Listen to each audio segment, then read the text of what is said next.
All right, guys. Today we're going to have a little bit of a different format tonight. We still will have Doug on. It's going to be a historic event. He's actually going to be live streaming from Snellgrove. He's in the middle of doing Bigfoot research, and we've already had plenty of activity up there. Rocks have been thrown at him, but we'll let him talk about that. He'll be up in about 15 minutes or so. Right now, we're going to get our guest on right away. Our guest is Adam Davies. He's an explorer, a cryptozoologist. He travels the world looking for mysterious animals like Bigfoot. He's written books about his adventures, and he's made some exciting discoveries. Welcome, Adam. Thank you, Alex. It's very good to be here. So, was there ever a time you weren't into this stuff? And what changed your life? Two things, essentially. The first thing was when I was 6 years old, just 6 years old, I had a sister that died of neuroblastoma, which is a form of cancer. Now, that had a profound effect on me in the sense that even then it made me think about the fragility of life and how you never know when it can be taken from you. And I worry very much for all these people who plan to do things in their retirement, imagining they're going to be the same as they were in their 20s, you know. Do it now is one thing I'd say. If you procrastinate, then things only get harder.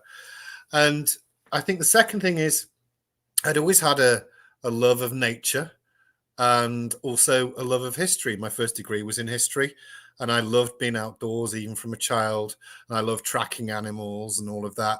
So the two combined. So the short answer is no, but there's a longer answer as to the reasoning behind why I became what I became. So it sounds like the biggest thing is that instead of going, yeah, I'll do this stuff later, it gave you the courage, that experience to just dive right in while you're still around.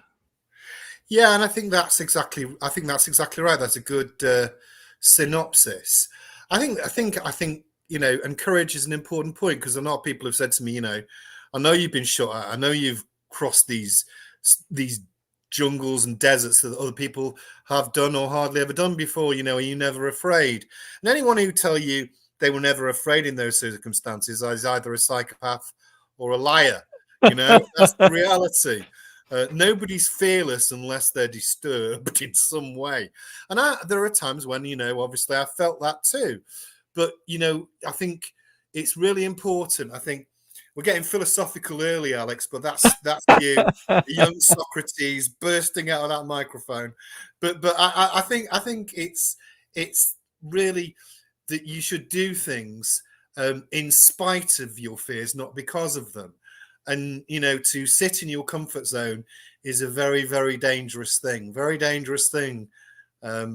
because what you really are is condemning yourself to a slow and unsatisfying death. So don't do that. So it sounds like every time you go on an expedition to this day, there's got to be some excitement, some dread, some. Oh, yeah, absolutely. Excitement. Yes, dread's less now because I feel like I've done a lot of that dreading in all sorts of different ways. There ain't much more that's going to dread me, So maybe not as much. It's going to have to be pretty badass now to make me dread it. Some of the things I've seen and done, but yeah, you do get that excitement, and I chose that. I chose my life. I chose a life of adventure. Now, there's been a lot of mistakes on the way.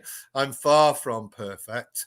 I know you look up to me as a gilded god, Alex, but I'm not really on that level. That was in private. Yeah, I'm sorry.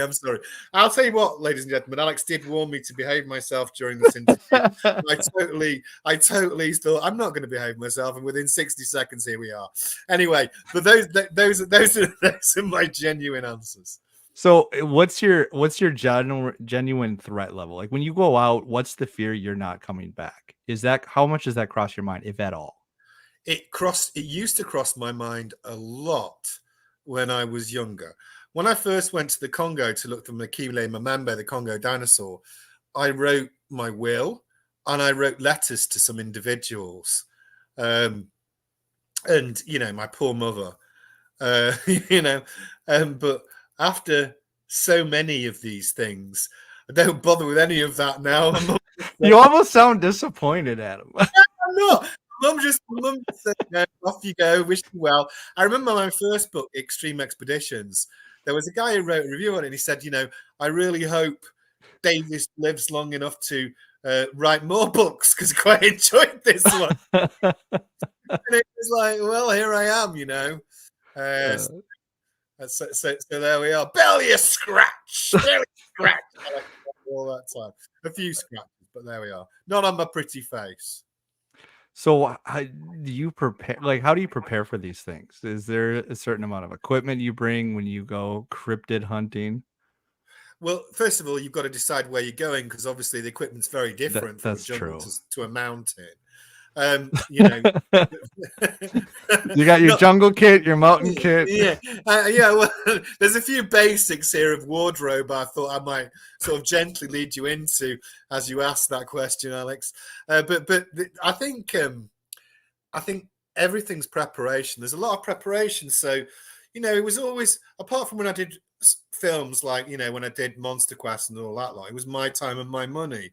And my money, there wasn't a lot of my money. So I had to sort of think very carefully about whether I wanted to go to that creek to look for a creature. So is that creature feasible in the first instance? I never wanted to look for the chupacabra because I just didn't believe it existed in the first instance. I didn't see an ecosystem or a history that could support it. But something like the Makili Mamembe or something like the Orang Pendek in Sumatra.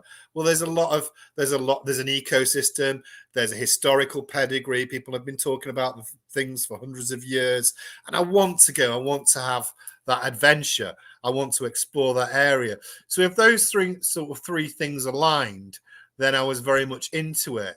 But I wasn't, I was really looking for things that I was intrigued by. I never did any of this stuff to do TV, and I love doing the films. It's wonderful, but I never did any of that stuff, any of this, because of doing TV shows. I did it because I was curious. I wanted to have adventures, and I asked questions, which had always fascinated me from being a kid. So how have your beliefs changed over time? Because you have been doing this a while. I think on a cryptid front, what I do is I think about what's more likely to exist and not based on my experiences and adventures, So I became very passionate about the Orang Pendek after going there the first time. And I think I've been there like 8 times, not for a while, not for a long time now, but I went there 8 times to Sumatra because I was so fascinated by that creature and I knew it existed. And aside from that, I also broadened my interests as well and became a little, not connected with cryptids, but became a little more interested in the paranormal.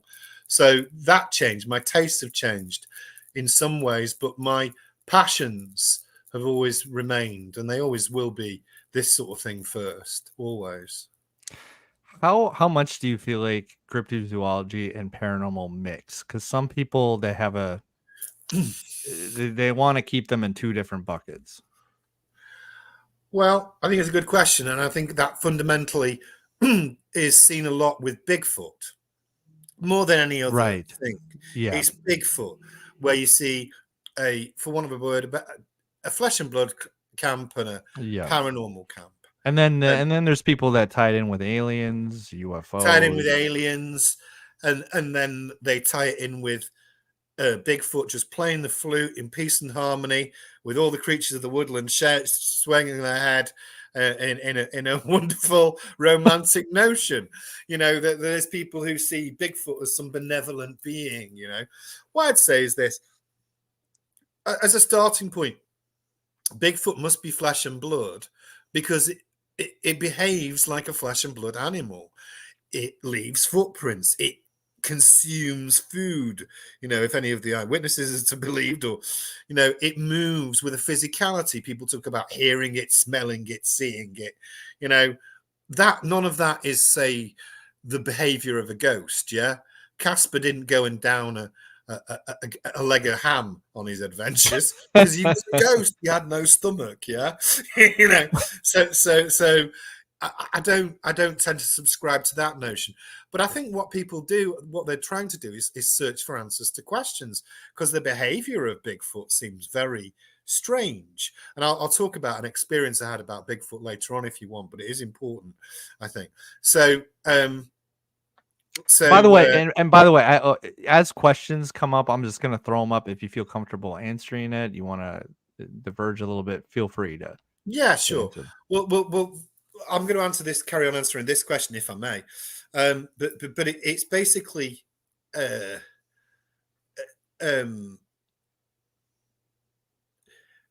we're not sure what these creatures might be and the properties they might have. So it's easy to create strange qualities to them. I'm not saying I have the answers. I don't have the answers. But, you know, there are things that warrant explanation. So why hasn't one been found on a trail camera? Why don't we have really good pictures of them, you know, since Patterson-Gimlin? All these questions are worthy questions that, you know, that deserve to be scrutinized, and you need to consider skeptical opinion, not just, it's no good wrapping yourself up in your own belief system. That doesn't challenge you at all. You should listen to other people and other things. So I think the short answer is it has to be physical to some degree, but does it have any unusual qualities? Then probably, yeah, there must be some reason why it's different. Does that make it paranormal? Well, what the hell is paranormal? You know, if I showed you a lighter and you were 1,000 from 1,000 years ago, you'd call me a witch and you'd burn me. I mean, you probably call me that anyway, you. But you know, you would. You know, it could simply mean that we just haven't got the science to understand it yet. Do you think we're getting answers? I mean, you have a certain amount of perspective here. Like, since when you first got in this, do you feel like things are starting to come together? I can only speak from my personal experience. Well, I think scientists are have become. Can I give you a longer answer, and I'll tell you, bring you right up to date. Sure. So I used to think that there was a lot of skepticism.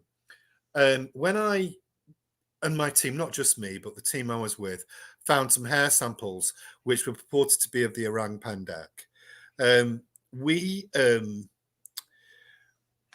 wrote a paper on it with Dr. Hans Brunner, who was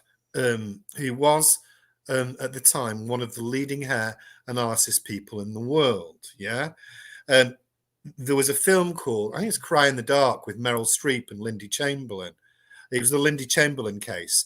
It was a while ago, but basically what had happened is Lindy Chamberlain was in Australia. She claimed her baby had been eaten by a dingo or taken by a dingo, which is a dog out there.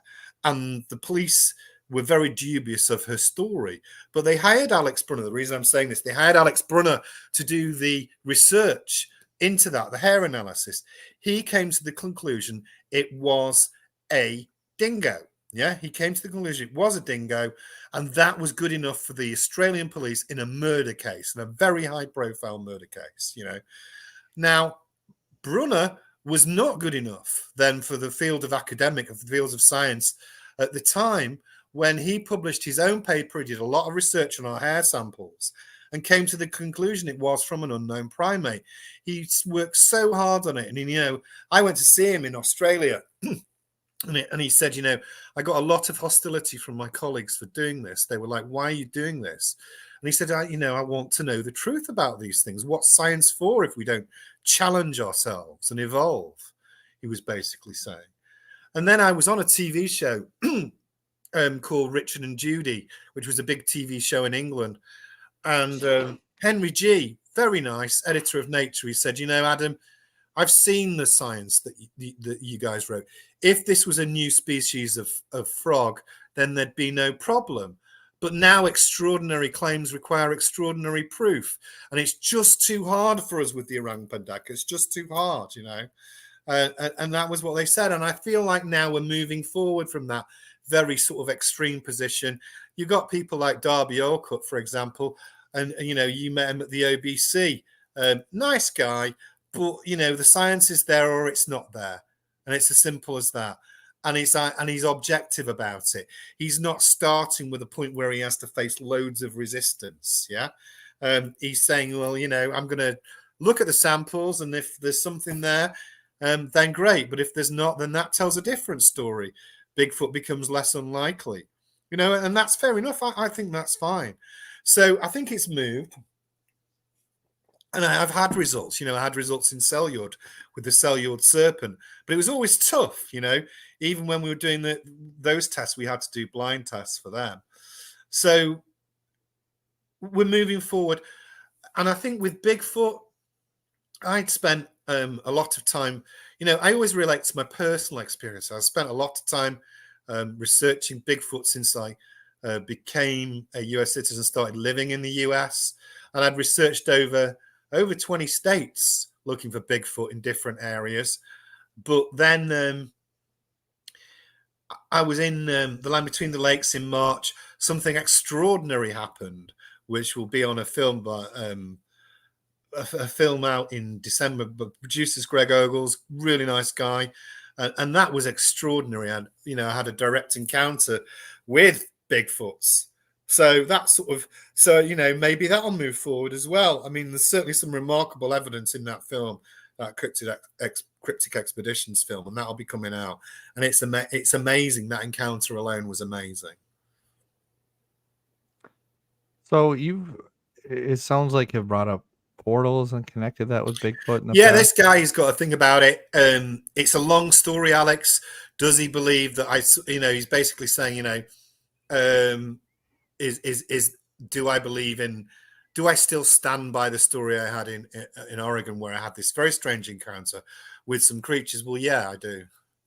And hey, Adam, if we could just take an aside here, we've got Doug live from Snelgrove. Yeah, sweet. Please hang out with us. I'm sure you guys will have some back and forth. Obviously, he's doing some research right now in Snelgrove. They have plenty of activity. We'll see if we can get him. He is way up north. Hey. Yay. Dad. Hey, Adam, how are you?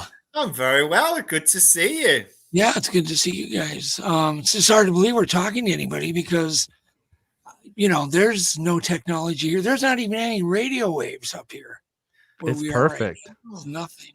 But we're using Starlink, thanks to Adam Colt, who set everything up. And so this is all courtesy of Starlink. It's pretty amazing. So how's it going? It's going good. In fact, it was incredible. I've got the whole team here, and we're going to kind of bring these guys on, and we want you guys to kind of ask us questions, Adam and Alex. Okay. We won't take up the whole night, but we'd love to have 20 minutes to tell you what's going on here. It's just been crazy. But it started out yesterday when we went to literally go, meet with the outfitters to pay them in advance for this trip. And all hell broke loose from that moment on. And I'm going to let Adam Colt take over, who's sitting right here. He tells his story really crazy. And this is all true. And you can't make this stuff up. But yesterday, I would say, was one of the craziest days we've ever had. Yeah. That's just absolutely nuts. So hang on. And by the way, if you look behind me, that is Snelgrove Lake. The cabin is the other way, and we'll show you. Maybe one of these guys will give you a quick tour. Okay. But basically, we're in the middle of nowhere. We're within 500 square miles, and it's just our team, and that's it. Yeah.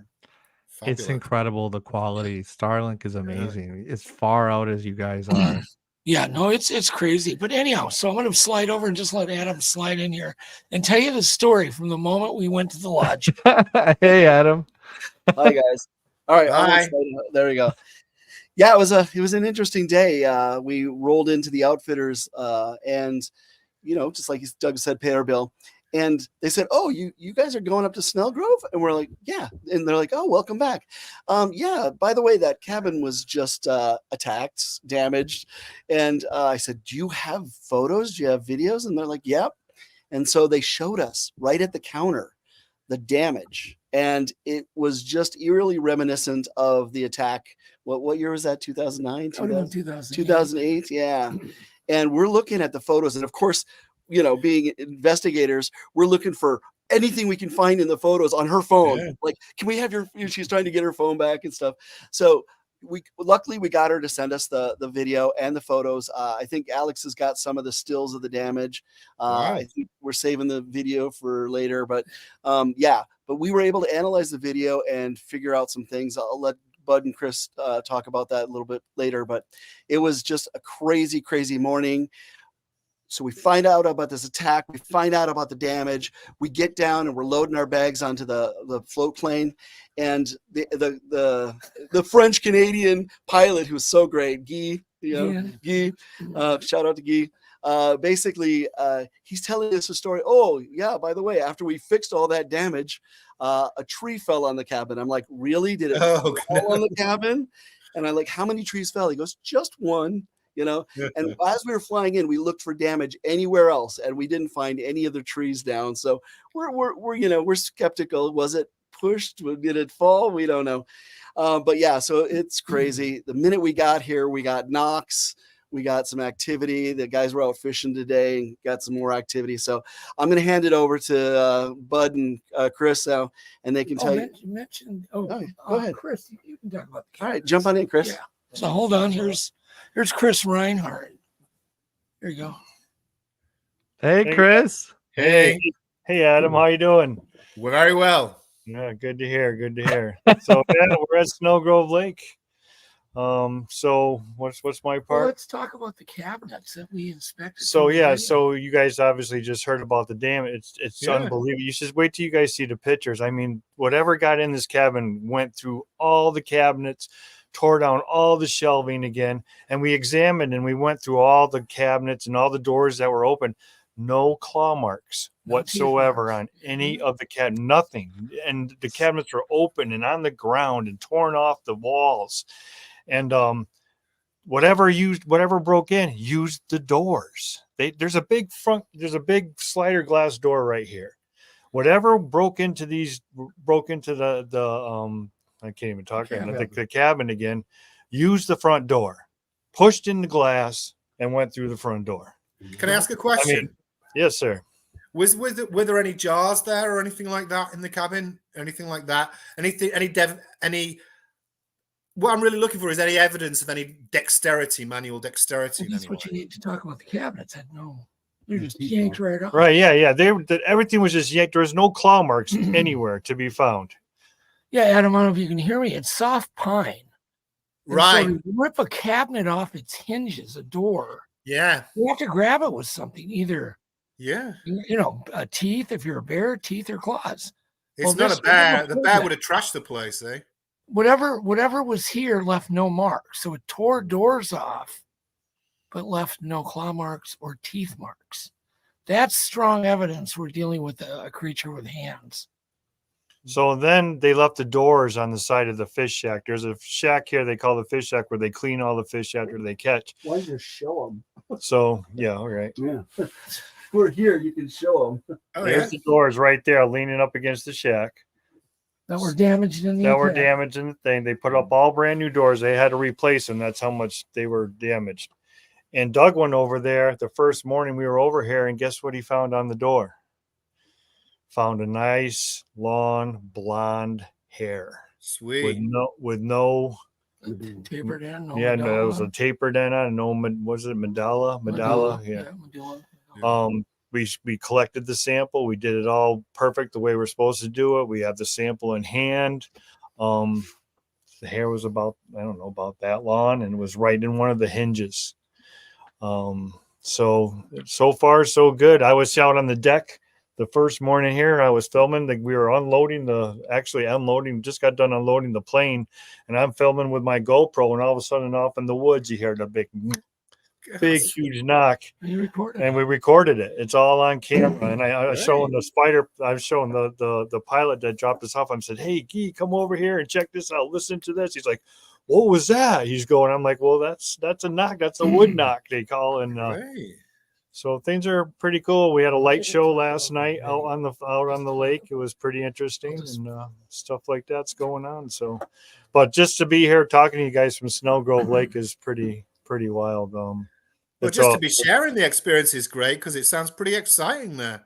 Yeah, it's a beautiful place, and I just think more things to come because after what happened today that Doug and Joe heard out on the lakes today, I think they're coming in closer. So we'll see what happens.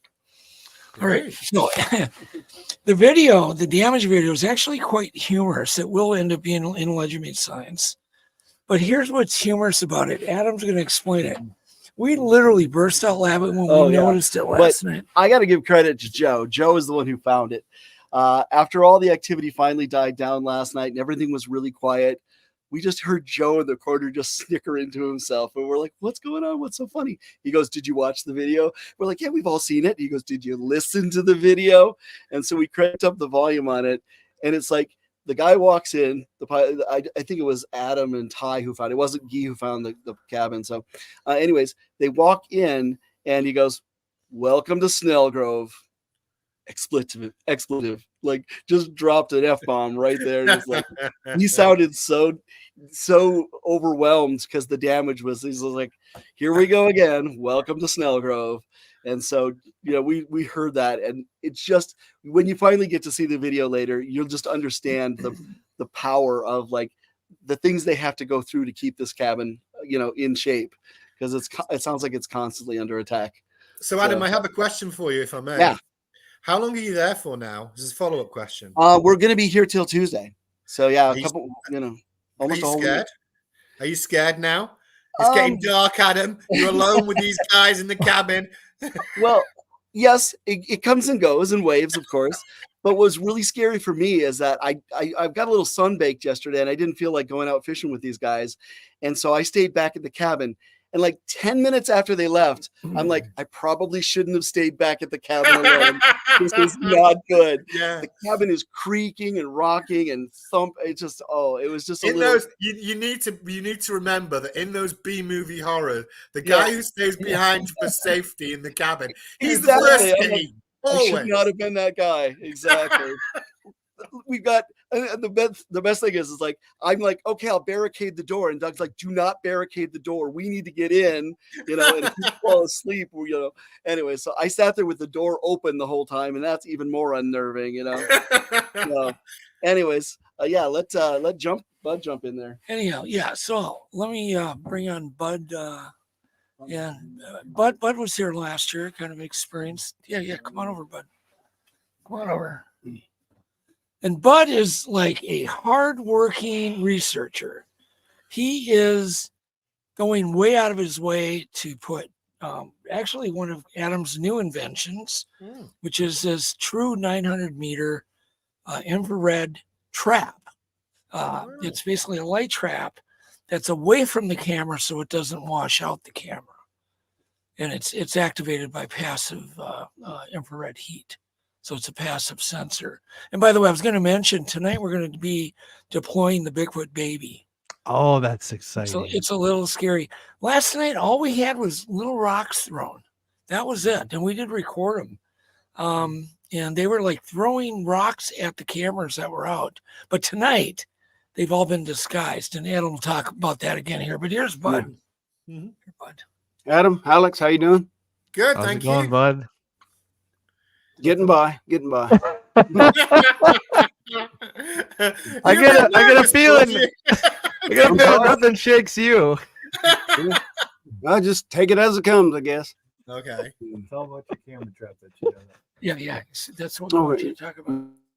Getting out on the lake tonight, hopefully 2 or 3 hours with the thermals and night vision. And I've got a couple camera traps set up with some fish's bait on them, and I'm going to just post up and just keep an eye on them and see what comes to them. Can you explain the camera trap that you guys set up yesterday with Adam's? Adam's got a real neat camera trap that he invented, basically built himself. It's a heat trigger that triggers the IR that triggers the camera to take the picture. Which that if Bigfoot sees IR, which a lot of people think they do, then he coming to the bait that he has.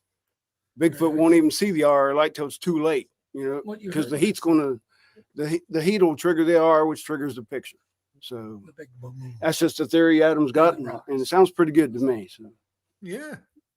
Fascinating. Thank you. I'm good. He's good. Okay. So, Wait, we all feel safer having Bud around though, because he's got military experience, which is Oh, yeah. fantastic. Good He's stuff. also one of the best trackers. So Well, that's good. He's got skills then. he's As got well as- skills. Yeah, so Yeah. Doug's got a good team there, eh? He's got you the inventions Yep. No and technical obviously skills, just tracking skills and the well, guy. yeah. outdoor. All right. So I'm going to put Uncle Joe on, Oh, Joe yeah, Joe. Priscilla. And Joe was with us.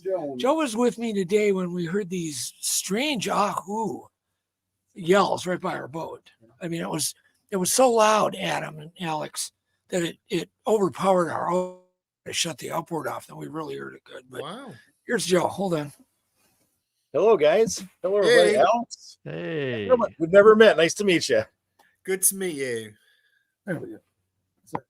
So, yeah, as you guys, as Adam knows, and or maybe knows, and Alex knows, I've been coming to Snelgrove for many, many years, and 35. going on 35 years. And usually, activity starts like towards the end of a trip, if anything happens. And this time was complete opposite. Everything's opposite right now. Wow. And our first night in the cabin, probably about 1:15, 1:30 in the morning, we heard like pebbles, for lack of a better description, or rocks either hitting the side of the cabin or somewhere nearby, but we heard multiple pings, and it went on for probably an hour or so. And then towards the end, we heard one big boom.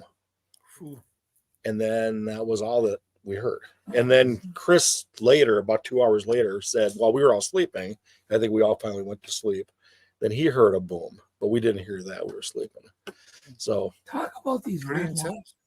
So I'm going to butt in here, and I did not see these, but 3 people in our party did at different times.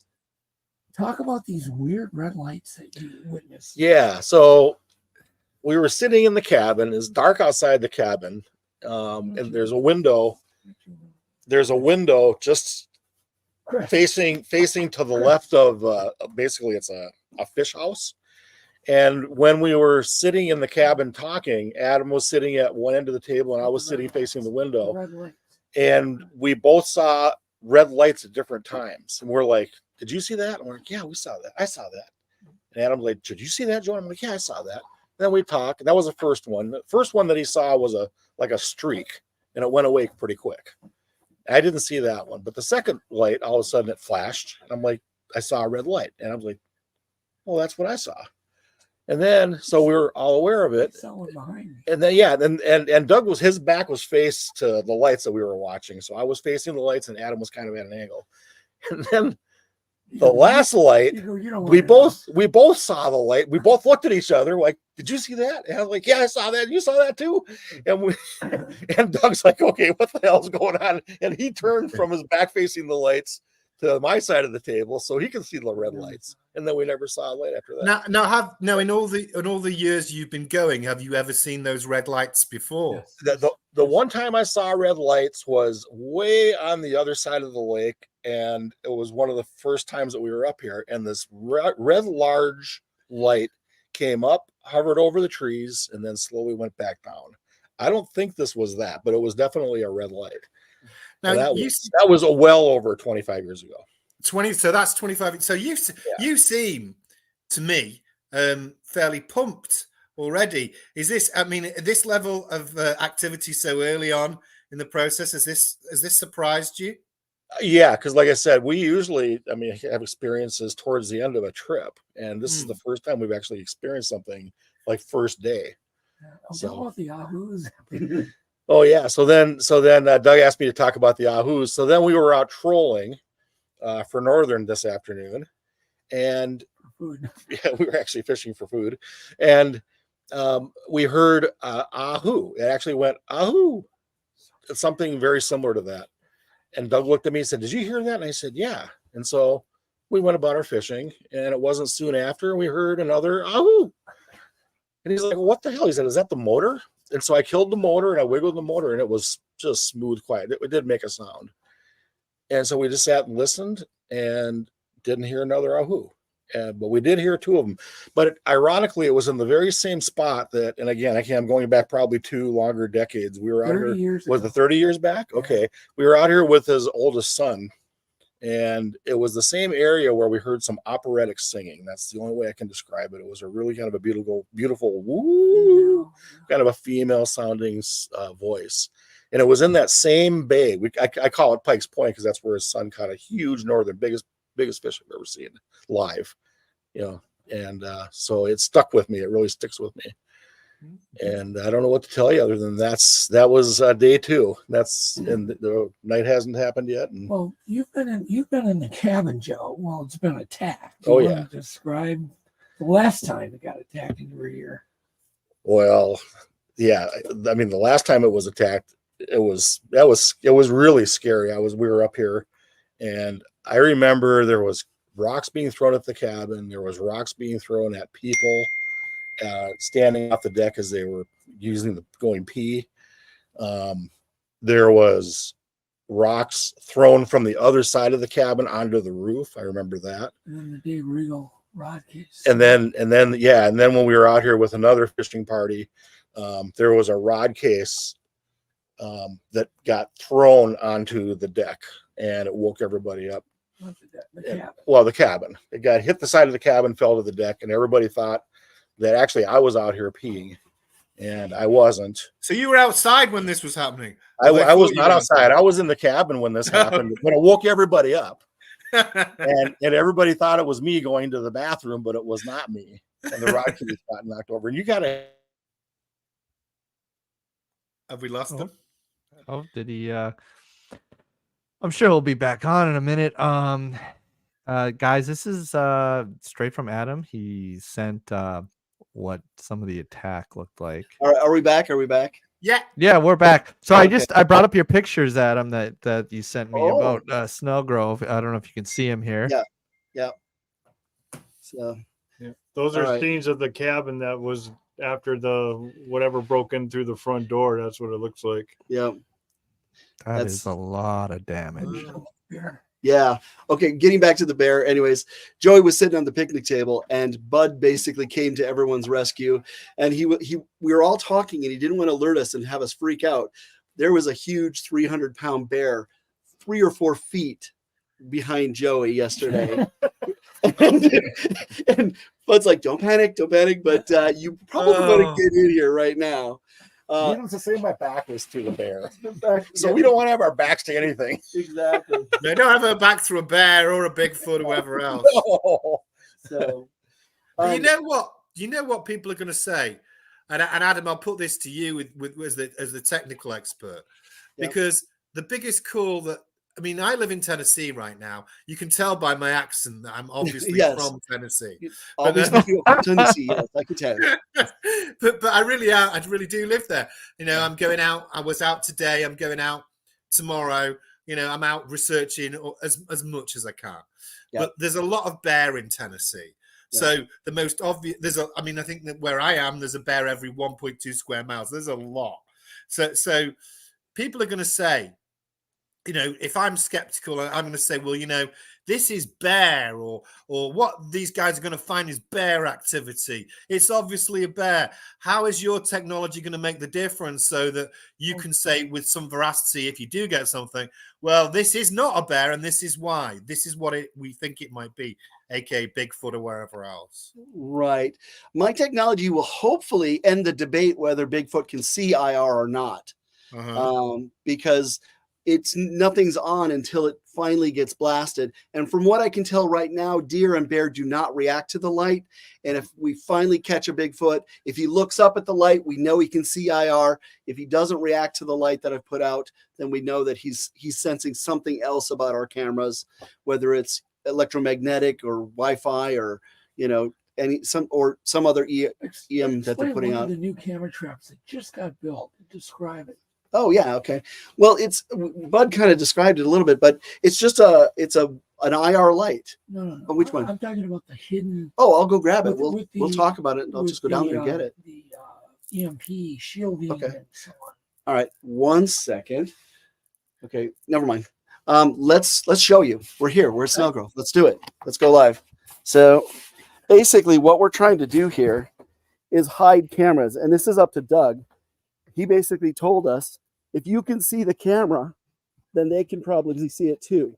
Yeah. Can you guys see the woods there? Can Yes. you see the woods? Can you see the camera? Yes. No, I can't Okay. right now. Can you see the camera now? No. No. Can you see the camera now? No. Still no. Can you see the camera now? Oh, I can see it Yes. now. Yes. Now, yes. That is what Sweet, we are that's doing. great. So we are camouflaging our cameras not only in foliage, but we're camouflaging the cameras in electromagnetic shielding. We're live. Almost died. Yeah. Don't hurt yourself there, man. You've got a heavy night with Bigfoot to get through. Don't be falling over. You know what? If you start limping, Adam, you'll definitely be the first one taken. Yes, I will. Yeah. Everybody just has to run faster than me and they'll be okay. That's it. That's my point. Exactly. Exactly. Oh, Chris, hang on, Chris. Tell them about the Pointing at shielding. me. Yeah, you brought up the shielding. Tell them about that. All we're using for shielding is an RFID cloth. And we took the RF meters out today and we sampled each one and we wrapped the cameras in it with and without. And we tried tin foil with and without. And the RFID material that we're using significantly decreased the output of the radio frequency on these devices to where it was like, what was it, 3.65, and now they're like 0.15. So if they can sense, like some people think radio frequencies and something like that, what we're using is bringing that way down, and hopefully that'll help our pursuit. Yeah, luckily Chris is our tech guy. We call him Inspector Gadget. And he always finds the cool toys and the gadgets. And he found this amazing cloth, the RFID cloth. Yeah. And it worked. We tested it versus aluminum foil, and it was about 3 times as effective. It was really nice. So we're using that to disguise the EM RF coming from the cameras. And then for the foliage, like you just saw, I mean, that's pretty impressive. Yeah, it was that great. We're hiding that camera there. So good. Thank you. Yeah, you're welcome. All right, Doug's got a camera to show you here too. We're kind of going around. Hey, so here's another camera that we're going to be deploying. It's basically a trip line camera. Oh, yeah. And so it's spring line. There's no electronics in it. And as soon as I rig this up tonight, I'm going to be loading double exposure 8mm film into it. And there's a little trigger that when a stick gets pulled out, it'll trip and it'll roll off 100 foot of film. So no electricity. So this is also something people are always concerned about, that they sense electricity. Well, there isn't any. So it's spring. So that just gives you a rough idea of what we're doing on. That's great. I mean, I like the fact you've always been creative, I think, Doug, and I like the fact that you see the problems and don't have work with teams to overcome solutions, to create solutions. Yeah. You're very innovative. I like to surround myself with creative people. I know that. You can tell. And you were always like that with the Monster Quest series. Even, you were always very inventive. I think that's been a strong theme of your character throughout the years. Yeah. No, it's amazing when, especially if I surround myself with really good people and then they have a really great idea. Sometimes we all put our heads together, we can even improve it a little bit more and tweak it. And so I'm really excited about this trip. It's a lot to get up here. It isn't something you just pack. For some of these guys, there's a 3-day journey to get here. And do we have a place I want to bring you sometime, Adam? Maybe next time. Oh, I'd love to go. I'd love it. I'd love it. It's a fascinating, we always felt, and it's open, that it was a pivotal moment in the Monster Quest series. That Snelgrove Lake episode was the pivotal moment, and it helped to expand the series. It really did. I think it. Aside from your investigation, and I really hope you succeed, you guys. You're motivated, sharp guys, and I really want you to do well. But that whole, I think it deserves a place in history. That whole in Snelgrove Lake, it's important as a standalone place on its own because of what it helped to create. So many things and so many other possibilities from when you were there. Well, I hope we don't let people down. We're No, you we're won't. excited. We're actually, to be honest, we're all, I think, a little bit scared because if this is a Bigfoot that's been breaking into the cabin, which there's so much overwhelming evidence it is. One is that there's not one scratch or bite mark in the cabin. Yeah. In this cabin, it gets attacked. It rips counter stuff, bends steel pipes, flips over 1,200-pound gas tanks. It does a lot of weird damage. For instance, it removed all the burners from the top of the stove, set them on the ground. Does a bear do that? I don't know. I suppose it could. All the tinfoil from the top shelf. Yeah, even all the tinfoil from the top shelves removed. You know, Use the same door to come in. yeah. And so you can see the doors Chris showed you, they were so damaged they had to remove them. But here's where it's scary. It breached the glass. That's never happened here. So now they're breaking the glass. That's when it gets weird.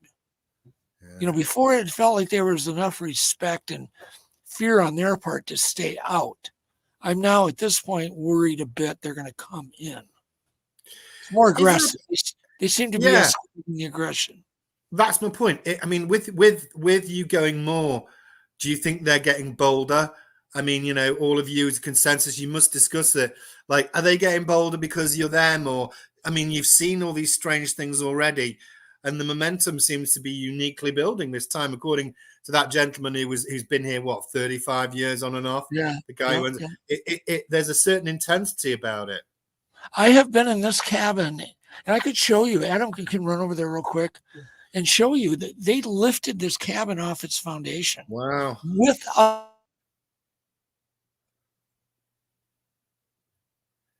We just lost him for a sec there. With us in it is what he was saying. He should hopefully he'll jump back right in a second. Oh, here we are. We're here. We're going to just let Adam just show you real quick the foundation, and then we're going to sign off, and you guys have fun. Okay, awesome. All right, so hold on here. Don't trip, Adam. Well, I'm going to give it to Bud because I did Bud. trip. Bud, there you go. Take it around back. I'll go with you. Yeah, you but show me get to where. I'll carry it. carry it. Keep going. This way. Yep. Take him on a tour. Here's the fish house. 3 hours. Yeah, 3 hours. All right. So now we're heading to the backside. Might be a little bit loud. Yeah. Wait, we're losing you? Are you losing us? Just for a second, yeah. Okay, Don't move too quick. All right, we're gonna go slow. Yeah, this is even amazing that we're mobile from Snelgrove. Yeah, that's what I'm saying. Yeah. All right. So we're back here by the Jenny. Oh, this is where a lot of stuff happened, by the way. Okay. When we've been on a couple of shows, and we talk about the acorns in the outhouse. Now you can actually see it here. This is the boardwalk here to the outhouse, and we were standing this far away, and they're literally lobbing pine cones at us that are landing here in the center of the boardwalk. You know, the pine cones were coming up over and landing right about here. Yeah, that sounds good. And so then, Adam. Yeah. Like, the outhouse is quite a long way from the cabin. You're gonna really need to go bad in the middle of the night to get to that outhouse, aren't you? It's gonna be desperation station. It's pitch black and it's a long way. You definitely want to hold it till morning. Yeah, you know exactly what we're talking about. No, I do. Yeah. So swing it around here, and you can see that on the corner of this side here, it's not on the ground anymore. Do you see that? It's up on stilts. Yeah. Can you see it? Yeah. So they can get their hands under there, and I'll show it up here. So we're in a bedroom. We're in a bedroom that's located. Stay down there. Oh, I'm sorry. All right. We're in a bedroom that's located right behind the steel over there. This is the kitchen window right here, and that is the spot where they were standing. You can see how high that is. That's the rafters they were hitting the first night we were here last time. Show up to the rafters. Keep going up. There you go. Those are the rafters they hit. I'm going to walk over into these weeds for you so you can see how high up it really is. So stay there. Show it to them. Look at that. Yeah. The ground is really slippery and wet and uneven here.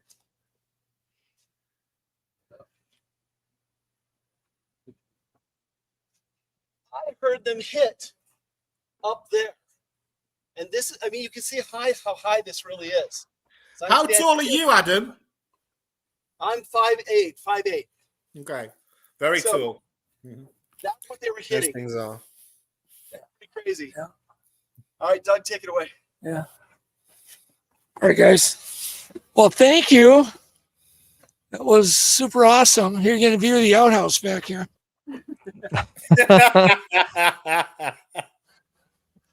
And the outhouse is not fun. We don't go in there at night. No, Not a everyone's chance. queuing to go before it gets dark. I can see Not they're a already chance. lining up Yeah, behind you. It's really weird. Well, he showed you how tall, but to hear them go boom, boom, boom, boom, boom, boom, boom, boom, boom, boom along those joists, I tell you, it's freaky. This place is just scary to be at. I'll be honest, it is. But we're here, yeah. So here's the team. Good night, guys. Good night. You guys Good have luck, fun. Good guys. night. Have Good fun. night, I'll see you guys. back later. Okay, thanks, guys. Bye. Bye. There we go. So there's a healthy queue for the outhouse now, Alex, just before it gets dark, as we were saying.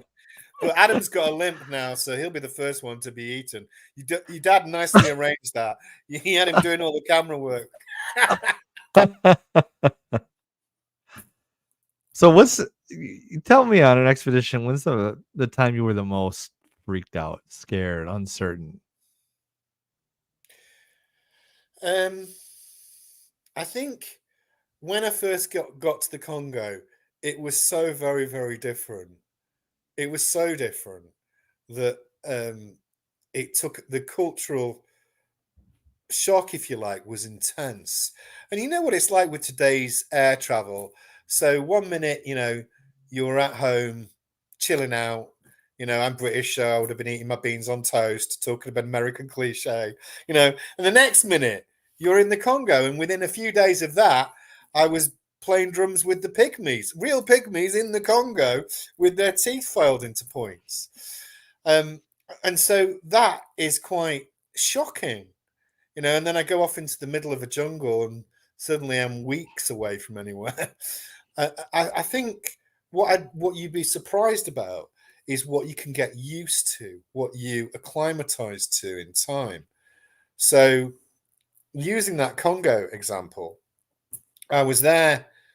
There was a civil war going on both occasions I was there. Well, I suppose the war was on the other side of the border, but in Fondo, they were shooting at me from across the Umbangi River, some of the deserters, because they assumed that I was a mercenary, because I was white. So they were shooting. So they'd shoot at me across the river. And at first you're like, you told me not to swear because it's a family show. So at first I'd be blast and shudder. What the is going on over there? Yeah. But eventually, you realize that they're AK-47s. They're not going to hit me. I'm too far away. So I'd get used to it and watch them. You'd watch them. Yeah, watch them 3 times shooting at me because I knew they couldn't hit me. And it was interesting. So I got used to it. It sounds bizarre. You get used to it. The artillery shells going overhead. When you first see this like dirty yellow going through the air and you're hearing gunfire, you're like, oh, I'm in a war zone. This is insane. And then like when I came back through there and it was like a month later, I was having a beer and people were shooting their guns up in the air. And you know what, Alex, I carried on drinking that beer. It's just like whatever. So you do get used to things, which even intense things, which is a surprise. Just shows the adaptability of people, I think. So it sounds like to your point, you'll kind of adapt to anything. Me, yeah, pretty much. Yeah, I'll adapt. Yeah, I don't change my, let me say, I don't change my inner, who I am, personal tastes. I just adapt because I have to survive. I'm actually, in real life, I'm actually quite a picky eater, and I have a sweet tooth. But when I'm out in these places, there ain't anything I won't eat if I have to eat it. And I've eaten some truly disgusting things because I've had to. It doesn't mean that I enjoy them. I don't come back and think, I have a real craving for that piece of snake or like some old fat off a boar or whatever, or some grub I've had to eat. Oh, I missed that. I don't miss it. It's disgusting. But You do what you got to do. yeah, I ate monkey on a few occasions, and I did it because I had to, not because I wanted to. You had monkey. Yeah, I had monkey a few times. What's that like? What do you think it tastes like? Chicken. No, it tastes like. It's disgusting. Tastes like It's gas disgusting. station beef jerky. Do you want me? I can't tell you the story because this is a family show, but Oh, God. but it was gross, and yeah, I ate it. I ate it a couple of times, but that was what was for dinner. That's what Alex, what you had and I hunted available. monkey and ate it in the jungle because I had to. I had to eat the monkey. I still feel bad. I mean, it looked a bit like us, less like me, more like you, but it still looked a bit like us. and I felt a bit guilty eating it, but I'm not going to starve to death on the back of it. I'll eat it. What if a Bigfoot saw you doing that? Well, Bigfoot's not going to see me doing that, is it, though? It's not, though. It's as likely as those 20-foot Bigfoots we were talking about, I know you've got a thing for them, but they're not going to exist, Alex. Don't knock it till you see a 20-footer. When I see a 20-footer, I will run naked through the state of Tennessee. Naked. You I'll heard scare it all the Untold. Bigfoots away after doing that, but that's what I'm going to do. So you said earlier, right? Mm. Basically, because there's so many different cryptids, and it sounds like you tried to pick your battles, like which one is most likely existing. You talked about, I'm assuming partially, right? Like lore, like historically, how many people have talked about this thing existing, and then you mentioned habitat, right? Like, could this region support this type of creature? Mm-hmm. Is there other stuff that you use as a mental model to kind of filter through what things you're going to spend your time on? Well, what let me go places through. You're going to go. Yeah, let me go through the process. The first thing would be, am I interested in this creature? Am I interested? Is it something that inspires me? Yeah, and some things are not going to inspire me. Some things are, because I like adventure and exploration. Now, then there are many potentially undiscovered species of frogs or undiscovered species of insect. Do they inspire me? No, that's just the way it is. I'm not gonna want to have an adventure, especially one that risks my life to find the earwig of Ekatoa. It's not gonna do it for me. So the second thing is, as I say, is there that historical pedigree? So if it goes back hundreds of years, then I am very interested in it. If it's some sort of modern cultural phenomenon, then I'm less interested in it, 40 or 50 years or whatever. Then I think that, well, that's less likely to exist. So it's not very plausible. And then, so you're looking at the want, the plausibility, the ecosystem, all of those things. And then it comes down to the extra factor, which we haven't discussed, is the affordability. I was doing it on my own time and my own money, and we couldn't afford a lot of equipment. I mean, that was good in a way because it meant I lived like the locals, but it did increase the dangers too. I didn't have as much money to bribe my way out of situations if I needed to. You know what I mean? Especially in the Congo, it's called a petit cadeau, a small gift. My gifts were très petit cadeau, very small gifts, so Any smaller, you might have lost a head. Yeah, and a lot of negotiation. People kill you there for a packet of cigarettes. So it's there was a lot of living on your wits I had to do. So all of those things came into account. It becomes how much I want to do things, because realistically, you have to be realistic as well. If you go and you spend a month in the Congo in an area which is the size of Switzerland, which is barely traversed, how likely are you realistically to see an extremely rare creature? Very, very, very less chance than winning the lottery. All of those things, there's a reason why they remain elusive, not just about their rarity. It's all of those factors combined. So I have to really want, aside from the Bigfoot stuff, that's a whole different discipline. But I had to really want to go more than anything, want to go for the adventure. Yeah, because I knew that realistically I wasn't going to come back with evidence, and certainly not every time.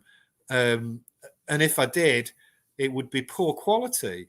So you have to sit there and think, I want to do this for the adventure. And I wasn't doing it to evangelize other people.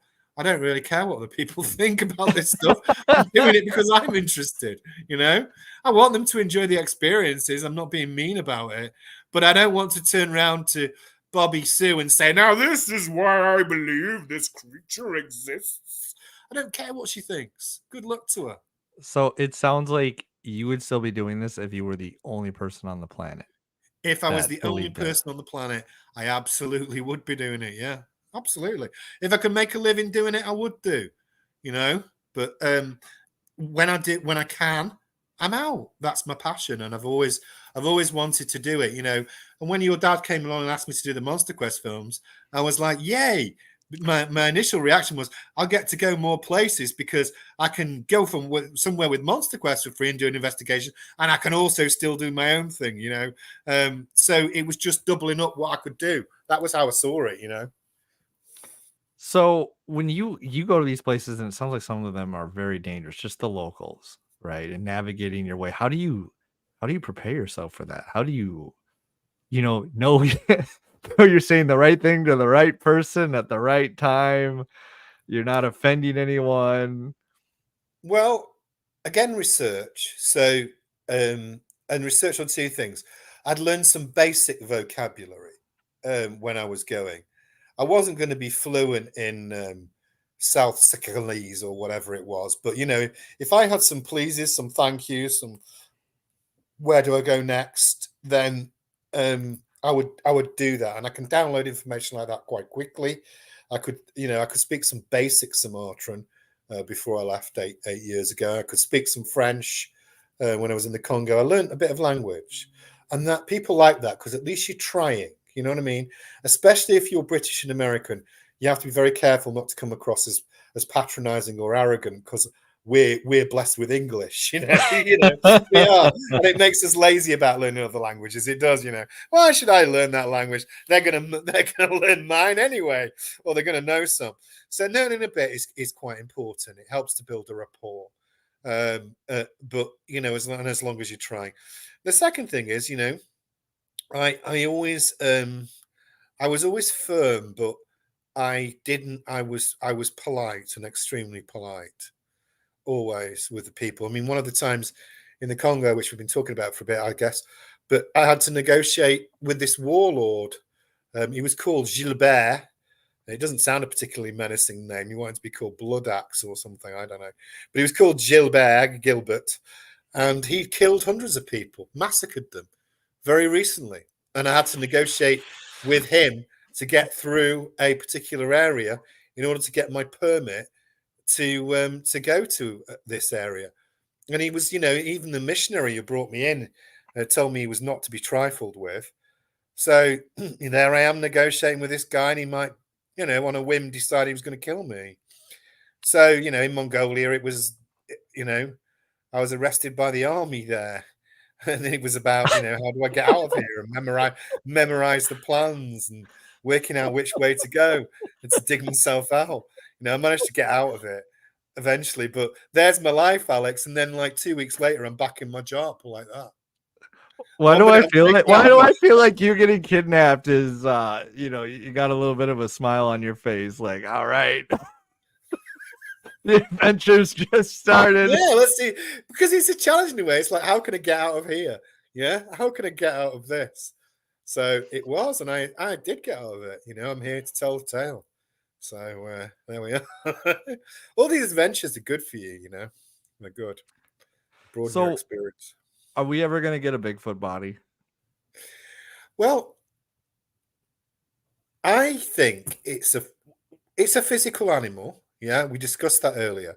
And when I was in the Land Between the Lakes, Greg was with me. I know he's spoken to you. Greg Ogles was with me, and he saw the Bigfoot, and there's loads of information there. But I've seen gorillas in the wild. I could hear that cavernous chest, and they were very close to me. Yeah, they were very close to me, maybe less than 20 feet, and they're throwing things at us, and they're surrounding us. I mean, it was intense. Yeah, the sort of thing I don't want to happen to your dad tonight happened to me there. Yeah, it was very, very intense. So if they leave physical sign and physical evidence, why can't we have a body? They're very cunning.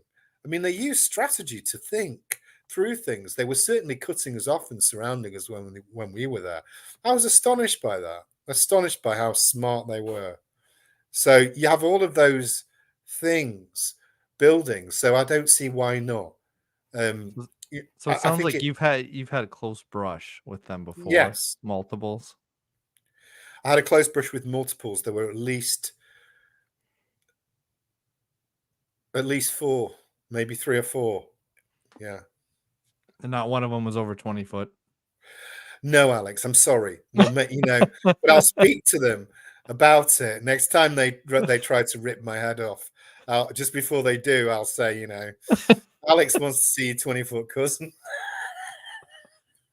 So I'm assuming you could hear like wood knocking all around you, or them stepping around the forest. Like, how did you in that pick out? occasion, I heard we. So I'll tell the story because I've told it you in pieces. So Greg and I did a little bit of research beforehand. We were doing some places, to run some nice shots. And Brent, who's the cameraman over, he comes over, and I'm with a guy called Barton, and we're doing and Greg's filming us. And there's a guy called Martin Groves there as well. Nice guys. And we were doing some filming, and we were talking about the area, and Brent gets some lovely night shots with the drone. Like the most perfect sunset ever. So we were happy, we thought this is a good start. And I turned around to Martin and I said, we want to do some sort of night investigation where there's Bigfoot activity, allegedly, apparently. I know it's a very, very long shot, but do you know of anywhere around here? I mean, I didn't know it. I'd like to tell you this was immaculate planning and all of that lot, but this came by chance. This episode.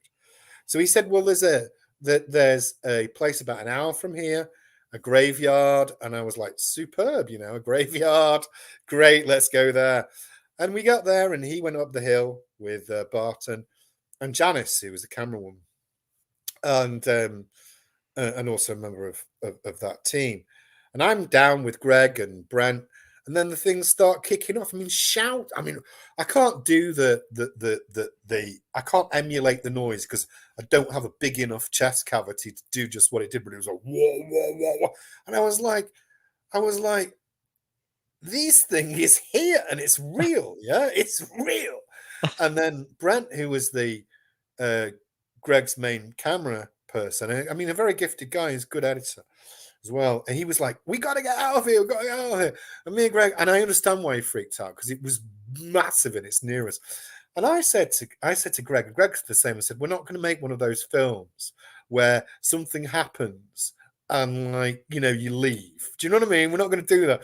Like in these ghost things, people walk in and then they're going, oh, we're doing a ghost film, and then something goes, get out, and they go, and they all run away. And you're like, oh, yeah, snot coming out of their nose. Yeah. They're running out of the house. Absolutely. They go straight to that John at the back of that Snelgrove Cabin. I mean, it's just. I said, we're going to stay. So you hear "get out" and you're like, "I'm going there. I'm going in." No, you don't. Though that's my point. You don't get out because that's when the thing's going to come. So this didn't get out. It was roaring, and so I took a step forward, and then another step forward, and each time I did that, it roared. Yeah. Greg sees one hiding. Then we'd had a truck parked on this side, and we're going forward. And then Martin and Janice and Barton are up the hill. And Greg says, I can see one crouched down. And he could see it. He says it was 9 feet tall. I'm sorry, it wasn't 20 foot, 9 feet tall. And the things being thrown at us like sticks and rocks as we're going forward. And I shouted I thought, these things are trying to flank us. It was showing intelligence. I mean, it was remarkable. And then You know, I called to the others up the hill. I said, you need to come here because they're flanking us. They're going to cut us off, you know. So we all came to a group. And that was when they disappeared. You'll see it all in that film. You've got to watch that film. I'm not saying it because I get any benefit out of it. I'm saying it because anyone who's remotely interested in Bigfoot thing, like your dad's Snelgrove, they should watch that film. It's going to be amazing. That's just part of what happened. You know, there's other stuff. I don't want to tell the whole story, but there's enough there, surely, for anyone who's even remotely interested in Bigfoot to watch that. Because it's on, you know, you can see things. It's not just in the dark. Without giving too much away, it'll be amazing. It'll be amazing. So why do you think we haven't gotten better footage than the Patterson footage at this point? Even with all the advances, and you know, I have like 5 cameras on my phone, you know, all the trail cams, all the new tech. I think that's the biggest and most important question. And I'm going to start the answer by answering your question by saying I don't know. Because I think it's important you say don't knows. And there's not enough. I don't hear enough don't knows. I hear a lot of absolutes being talked about with Bigfoot people when there's no absolutes. Yeah. So I don't know, but if I had to speculate, I would say there's some way they're finding of avoiding them in some way. It has to be that because there's so many. They can detect them. They can. Yeah, and the reason, I'm not just. I mean, I'm theorizing. I don't know, but some of my theorizing is based on physical observation of a similar experience with the orang pendek in Sumatra. So we knew that the orang pendek liked to eat rattan. We've spoken to which is a sort of, you know, rattan furniture. It's that thing, yeah. It's long and stringy with nasty thorns on it, but you can weave it into furniture. And we knew they ate that, and sugarcane and a number of other things. And Jeremy Holden, who's a great guy, a fabulous wildlife photographer. He was in the episode in Sumatra with me on the orang pendek that your dad did for us there. Me and him were looking for it. And he had put some cameras.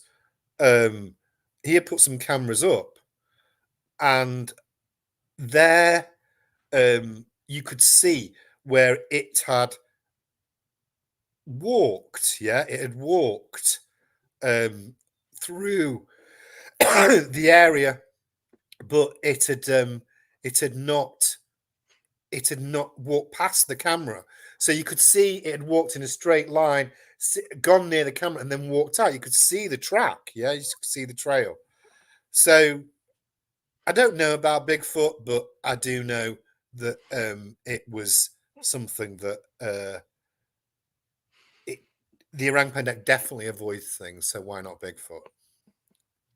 So there's got to be a way maybe they can sense them, hear them, the electronics, see the IR light, stuff like that, that allows them to avoid detection.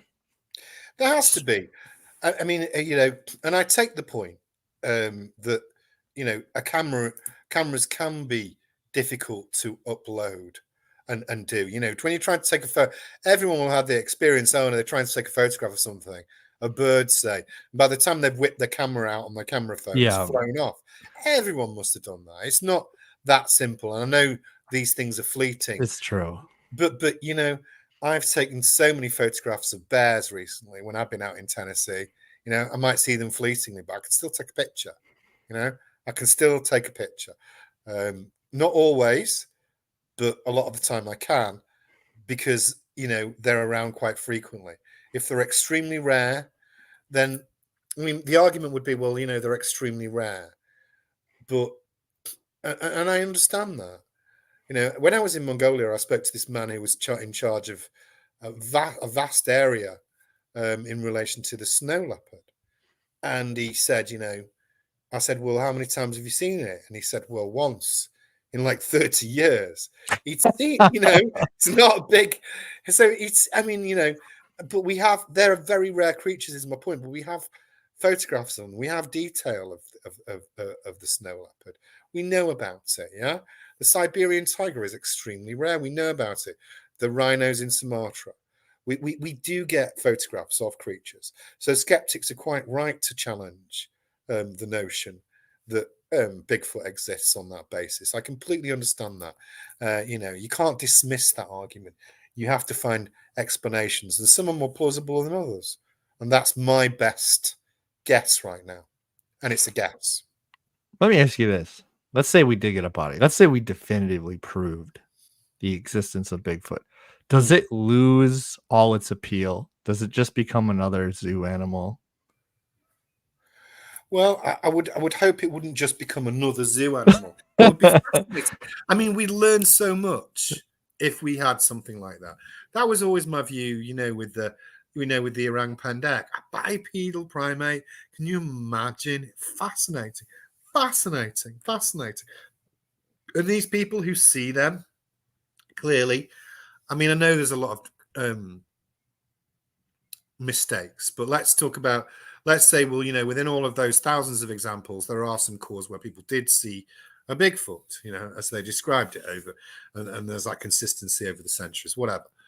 But they're dumbfounded. A lot of them, when you talk to them, they're dumbfounded because often they'll say, well, it was so human-like is a thing, because they're seeing an ape that walks on two legs, or a creature that walks on two legs, whatever it is. And we'd learn a lot. And I think it would be, so I think it wouldn't just be like, forgive me, a new species of frog or a new species of bird. It would humble us because we're very arrogant. People struggle to accept that, as far as we know, there were 20 other different types of hominids, like us, for most of our existence in history. They don't, it doesn't process. They see themselves as this paradigm of evolution. It's taken millions of years to get to Alex. He is at the top. I knew you were going to go there. I knew, of course I was. And there he is, the model of humanity. But if there were things on the same level or as you, and they existed, I think it would cause a lot of thought, a lot of change. It wouldn't just be another animal, and I don't mean that in a derogatory way to other animals. It would be something much profound. It would be a profound moment. Certainly for me.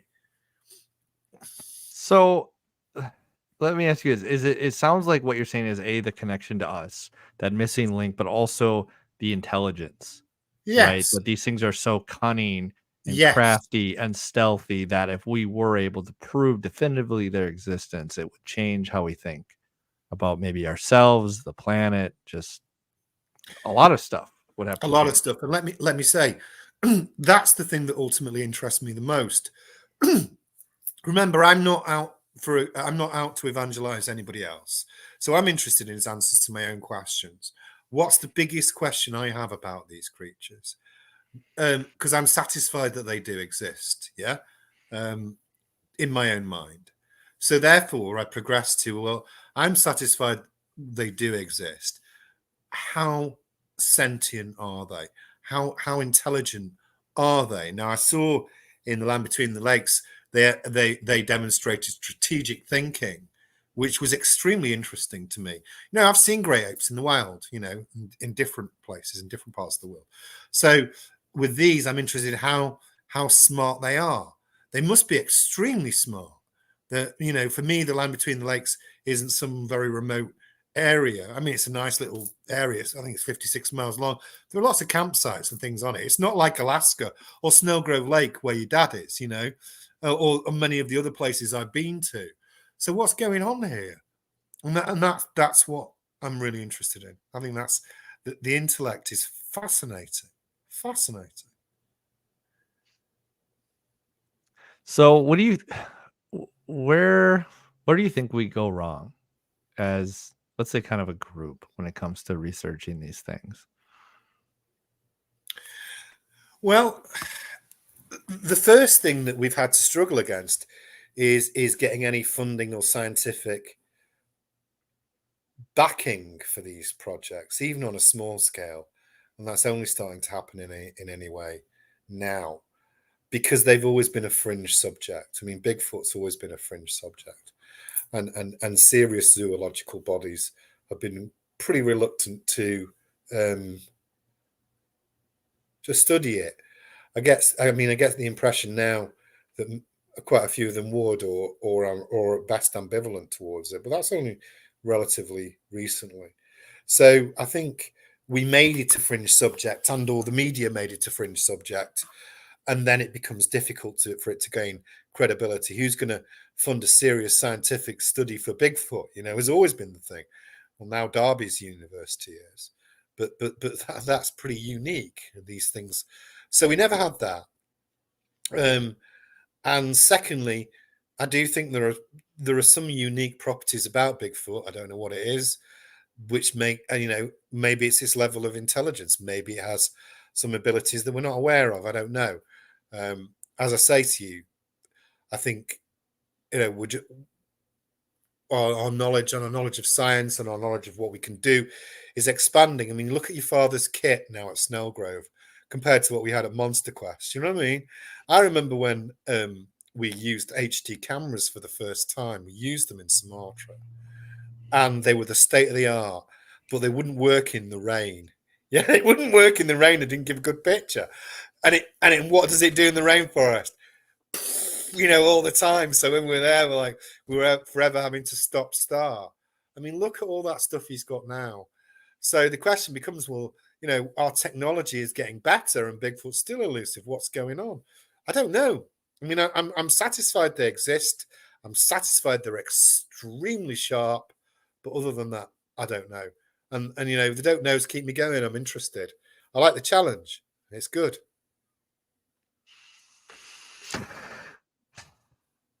What do you think's going to happen in the next 5 years with this stuff, or 10? I mean, what do you feel like the next big breakthrough is going to be? Do you think it'll be because of technology, or is it just a matter of getting, like, let's say, the scientific community more on board? Well, I think if either Darby's analysis or another analysis did enough to suggest that there was DNA, tangible DNA from a creature. It's difficult because we haven't got an archetypal type. But he'll write a paper and he'll be objective about it. If he was positive, he was quite positive in the direction of there being a Bigfoot, I think that would create some interest and have some more people on board. I think the film that I am a part of will gather a lot of interest, because you'll see that. I think research, things like your dad's doing at Snelgrove, will gather research. So you've either got two things. So what I'm saying is, if we're moving forward in that way, there could be a cumulative effect. Or the second point is we get extremely lucky and it's not happened before, and we have that habeas corpus, we have a body. So, but at the moment, I'm generally more positive. I'm not, I've had an experience. I've had a few experiences of these things that have made me more positive. Maybe it's only a matter of time. I hope so.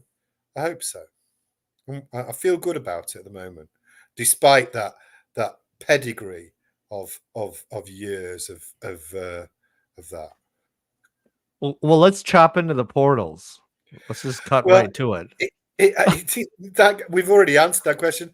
You can go and see it. It would take me an hour and a half to 2 hours to explain, and I can't do it tonight. I'll do it another night. But if you want some reference, go on Tim Bernal's show. You can easily Google it, and he'll tell you all about that. I answered the question earlier on. Did it happen? Yes, it did. I saw some very strange creatures in Oregon, and I don't know what they were. I have no clear explanation for what they were, but I can tell you that I did see them, and I saw them over several nights. But if you wanted me to do a show on that some other time, Alex, we'll do it. But it's not something you can just break into and do a snapshot on it. It's a massive story. I'm not dodging the question. Go and see Tim Bernal. You guys who are asking about that, go and listen to his show. Google it for free, and that's what I'd say about it. I haven't changed my position on it, so you kind of got nothing. I've got nothing new to say about that right now. How much do you rely on your intuition? I love that question. A lot. And I'll tell you why. I was a type of prosecutor for the British government. What I was is a long story, but I ended up cross-examining people like war criminals who've been people like Rwanda and Iraq and all that lot. And you do get a vibe about them. You get a vibe about them before you go in, And often, as a prosecutor, I'd say to ladies, if you have a bad vibe about a guy that is creepy or what, don't go for dinner with him. Don't walk to his house. Don't have a drink with him, Trust your intuition. It's there to protect you. Do an experiment, Alex, for me. If you go to a mall and you stare at the back of strangers' heads, they'll turn round most of the time. They will. Yeah. Try that. And there's an intuition. So my point is, it does no harm trusting your intuition. So it's an intuition, a vibe I'm getting, the skills I'm having. I'm looking for micro movements in people when I'm looking at the warlords and people like that. You have to have, and it's a type of survival skill, I think. So let me ask you this: with your intuition, do you feel like it develops, or do you feel like you get better at, not ignoring a certain bad feeling? Like, do you get better at almost like, like you were saying, like if a woman gets a bad vibe with someone on a date, she might ignore that and continue to see him, right? Finds out later it was a horrible mistake. Is it a matter of being just more tuned into what you already have, or do you feel like as you were prosecuting people, you got better at getting, tuning in on how someone was, if someone was being honest or not? I think it's a skill. I think I got better at it, and I applied it to the situations where I was in, where I was. My survival did depend on it. Yeah. And if I had a feeling, I would normally go with the feeling, especially where it concerns safety. I don't want to get killed. In these situations, it might seem like that sometimes, but I don't want to really. There's nothing pleasurable about being eaten by a tiger, for example. Don't fancy that as a way out. So, if I felt the tiger was around, and there was a couple of occasions in a Sumatra when I did have that, I trusted my intuition and got out of there. Like, when it comes to witnesses, because I imagine you've talked to a fair amount of witnesses, right? When it comes to cryptids. Yeah. What percentage of them do you feel like are making stuff up or embellishing, and how many do you feel like really truly believe in what they saw? Well, just again, a gut check. I'm going to give you a long answer because I'm going to give you an explanation of the difference. So what a good witness is to a scientist is different to a good witness in a court, is different to a good witness that you and I might say when we're having a drink in the bar.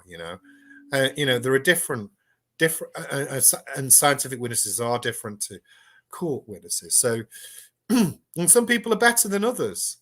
At describing things, they're just better. They can be wrong. But what you're trying to do in court is get to the core of a story. So there may be pertinent facts. People do make mistakes. But you're trying to find out the core, the truth, the core of it. Yeah, whether there's any veracity to the story. And so, for example, you and I are both wearing black T-shirts or something like that tonight. Wearing black makes you appear taller to an eyewitness, for example. So there are things like that. I'm actually 6 foot. I if you're trying to say I'm under 6 foot. No, Alex. No, you are. If you're trying to say I'm trying to look taller than I actually am. No. I don't want you to get paranoid about this at all. I've seen you walking around in Robert De Niro's high shoes, clattering around like Prince in his. But no, I'm not thinking about your height. We're not. This isn't you yet again, Alex. I told you. But no, so yeah, so like there's certain things, right? Like so the color of Yeah. a shirt. So let's get impact. back to it. So some eyewitnesses or alleged eyewitnesses will be just not telling the truth. They're attention seekers, They like it. Some will embellish things. Some are genuine. And I've interviewed enough where I've seen cause and consistencies over the years. It's not going to be evidence that's going to weigh at all in scientific ways. But remember what my motivation is. I'm looking for veracity for myself. And I've interviewed enough over the years and seen consistencies in stories, little nuances that I've noticed which make me feel that Bigfoot is a real creature, not just a misidentification, a fabrication, or an embellishment. I'm satisfied with the core. And that's what a judge might look for when he's listening to eyewitnesses talk. So me and you and, I don't know, Bob, right? The three of us see a robbery. Yeah, we see a robbery. And then we're brought to court because we want to help, and in front of us is Ted. And we might tell slightly different stories about what happened based on our own perceptions and awarenesses and even our own cultural biases. But what we're looking for there is the core of the story. Does the core of the story remain true? Was it Ted that did the robbery? And what can we deduce from the correlation and corroboration of our three stories, which make it seem plausible that Ted did? It wouldn't be enough to convict him in a court of law, but it adds to the evidence. So that's what we're talking about. Is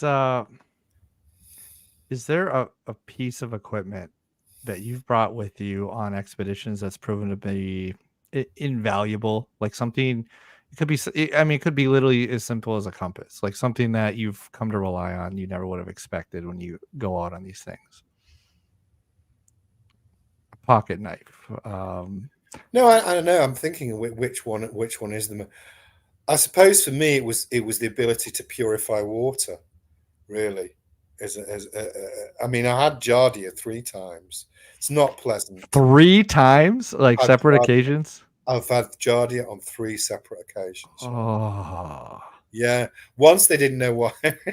once they did. I've got to give the first time didn't scare you enough. For a second or two. These places, what do you expect? Like so I go to. I'd come back. I'd come back from Sumatra one time.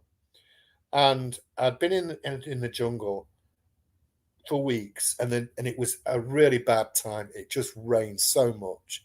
It was really hard work. Everything's twice as hard in those situations, and I was pretty tired. But I went for a hike with my dad in this area I really like. It's called Lime Park. It's like a stately home. I loved it, and I was just walking along with him, and I didn't feel so well. I said, I don't feel so well. I'd only been back a couple of days from Sumatra. And I said, because I've been in the jungle, I better get this checked out. And the way the nurse did it was just wonderful there. So so he drove me to the hospital. And I said to the doctor, I said, don't feel well. And he took my temperature. It was really high. He said, what's going on? I said, I've been in the jungle in Sumatra. And he stopped, yeah. And he said, okay. And then this nurse came in, this big nurse like this comes in, like this big butch nurse. She says, all right, love. I said, hi. I said, she says, whip your clothes off. I said, I'm not going to be staying long. She says, oh, don't worry. Just whip them off. And she puts on them. She's got gloves and puts them in this bag. And then she puts on this, I'm in this, I don't know, apron thing or whatever. And I put that on. And then she just sit here. And I sat there. And it was a wheelchair. I said, why am I doing all this? I'm only going to be a minute. The doctor's just away. And he said, don't worry about it, love. And then this guy came and wheeled me out into this isolation room where I sat for about a week. And it was terrible because they were worried about got some sort of tropical disease. I was going to spread it to the populace or whatever. I hadn't had Giardia, but that was it. Patient 0. Yeah, patient 0. That was what it felt like. And there I was busy chatting up the nurse until I realised she was the one who was taking my bedpan out with a mask on. I was deluded. Well, what haven't we discussed that you're just really passionate about right now? Like, what part of research are you excited about, or like a new location or something? Well, I've been spending a lot of time researching Tennessee, and I've been getting some results there.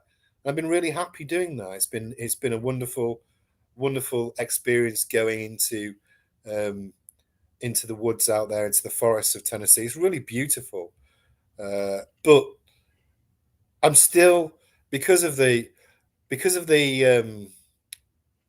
results, the successful results we had in the land between the lakes. I'm still quite focused on Bigfoot for now. I won't be forever, but I enjoy it. Before, Alex, when I lived in Britain, it was really hard. When I did an expedition, it was obviously in a remote place. I've been researching it for ages, a lot of logistics, packing the perfect kit, getting a team together. It's a lot of work to do research in these remote places. If I'm doing Bigfoot, I can do it in a day. Come back, have something nice to eat, and then go off the next day. Wherever I don't have to eat some grubs or something that smells like it should have been put in the garbage like a week ago. It's just like I can do all that, and that's pleasant. So I've enjoyed doing that, and I'm researching new areas all the time when I'm doing that. I'm breaking out into different areas and setting up trail cams, seeing what happens, and I enjoy that. Eventually I'll go and do something else in different parts of the world, but right now I've been happy doing that. You mentioned getting Giardia and how important clean water is. Has there been other, I hate to say like failures, but like, as you've been learning through this and you've been going on all these journeys, the biggest thing you've learned to avoid doing or to do differently? Yeah, well, I want to start because you touched on the point failures. Obviously the two of us, highly successful, ravishing beauties, and never make a mistake. Of course not, never. Yeah. So we have to imagine ourselves in that situation. But no, seriously, I've made a lot of mistakes, and you learn from mistakes and you learn from failures, and they're good. It's good things to learn from. I think. What would you tell your younger self if you were, going to go back in time and still go through all these adventures? What would you do differently? The first thing I'd say is the biggest danger is this sounds quite cynical, but it's important. I think, if I'm thinking about this, is the biggest danger can often be people. So choose the teams that you're with very quickly and carefully. Choose them very carefully, both the locals, but also the people from your own countries or friends that you go with, because money can change people. Even people you think might be trustworthy.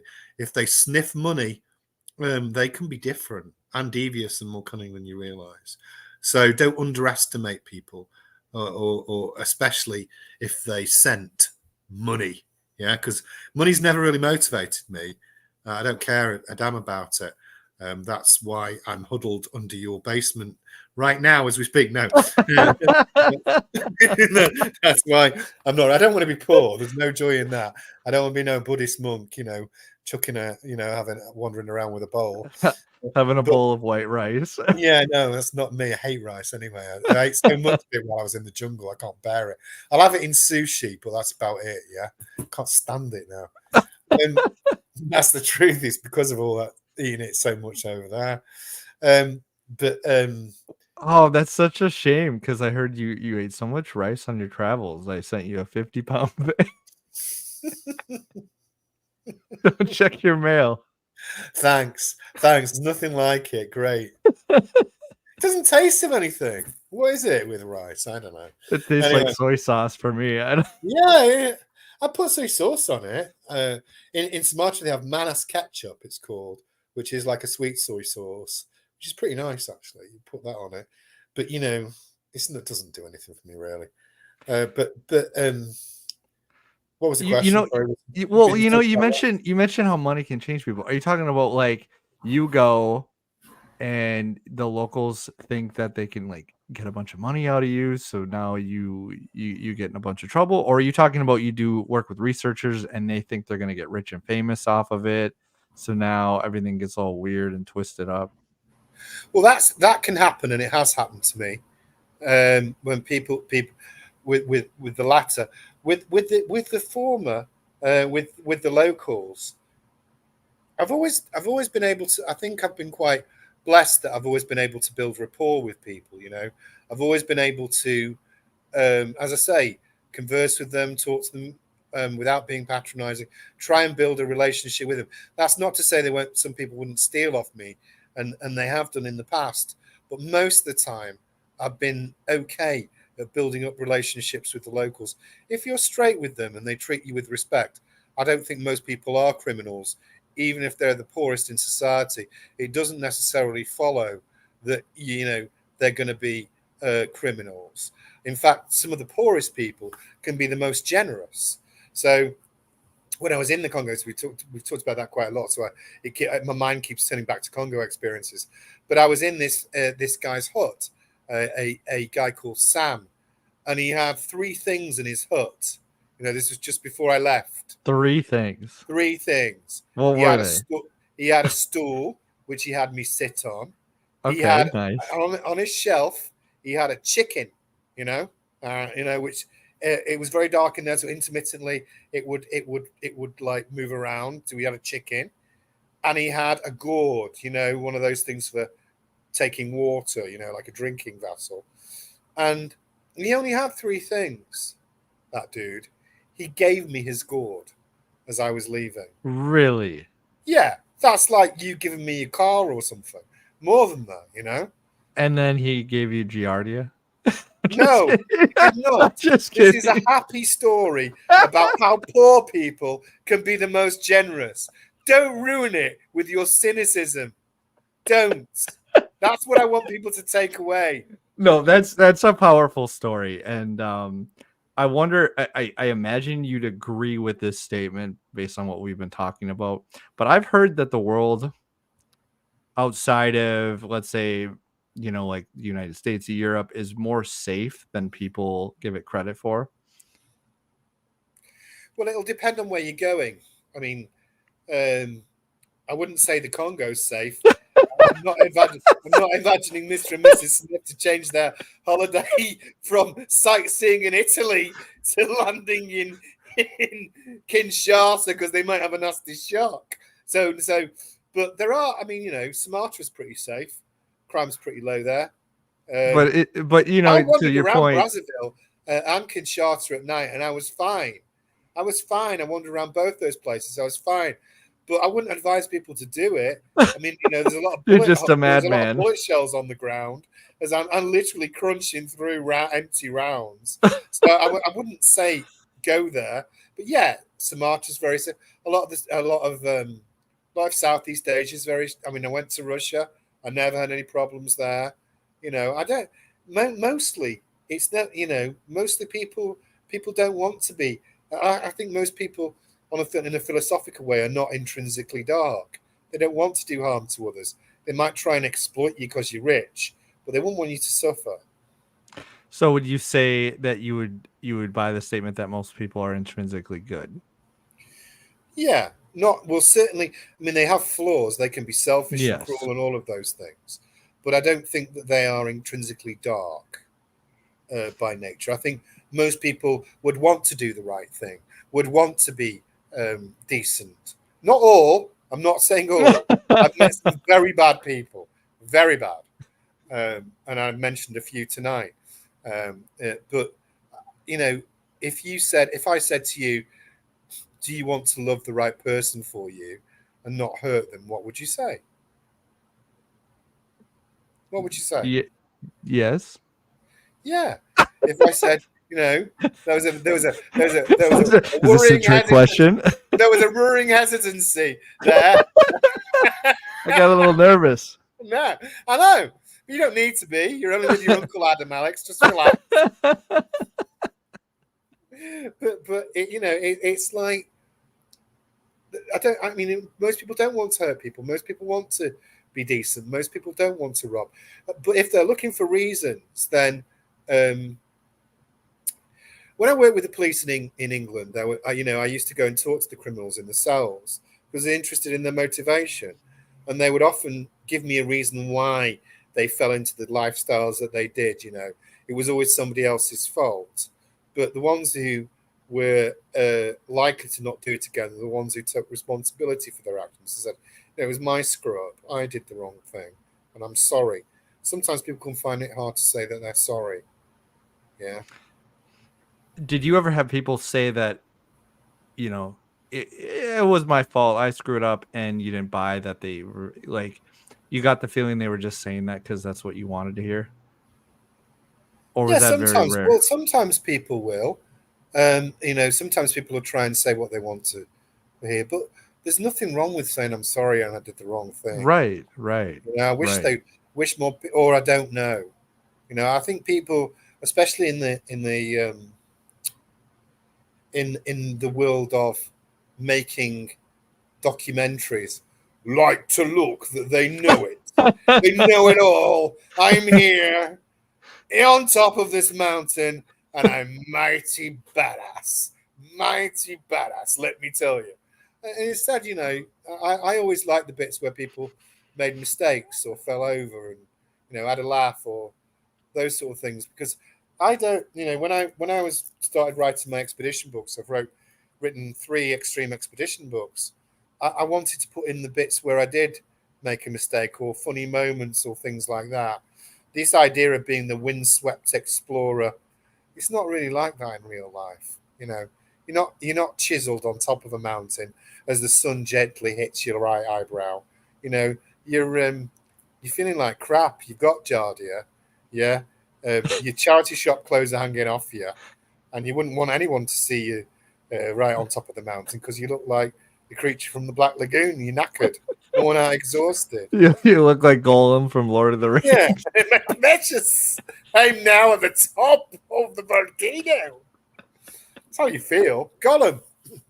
Nothing sexy about it at all. With nothing but a gourd. Yeah, that gourd is important to me, Alex. Do you still have it? Don't you be dissing the gourd. Do you still have it? Is it on the It's in shelf? England.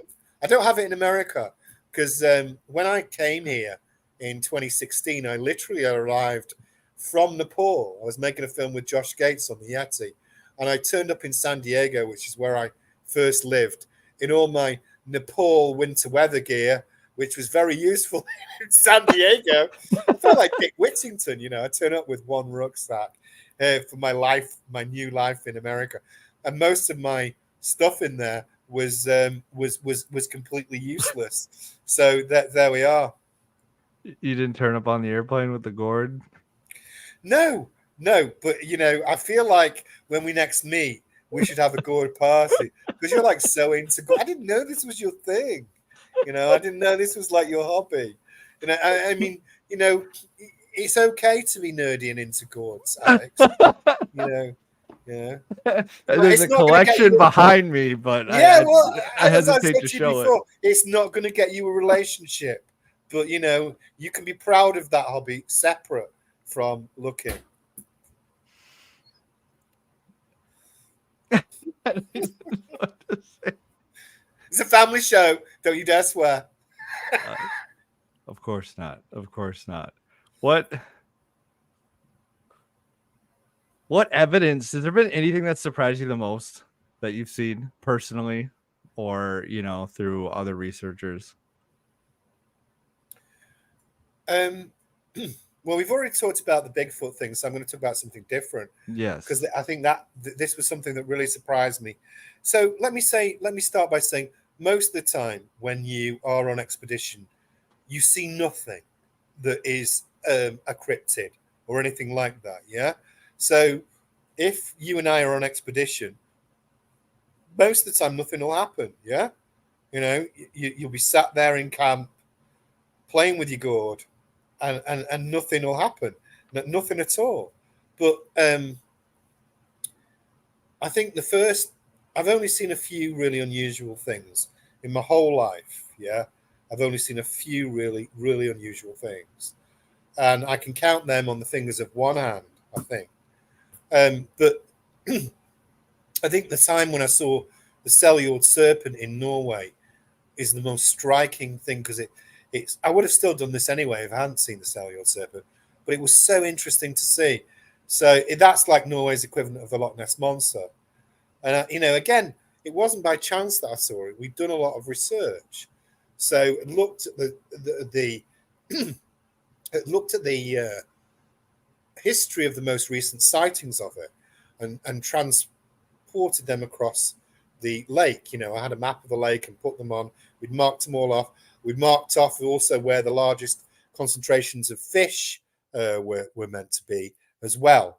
And, you know, we'd done all of those things. And then, but for days, it was drifting on a small rowing boat, waiting for things to happen, making sure things weren't wakes.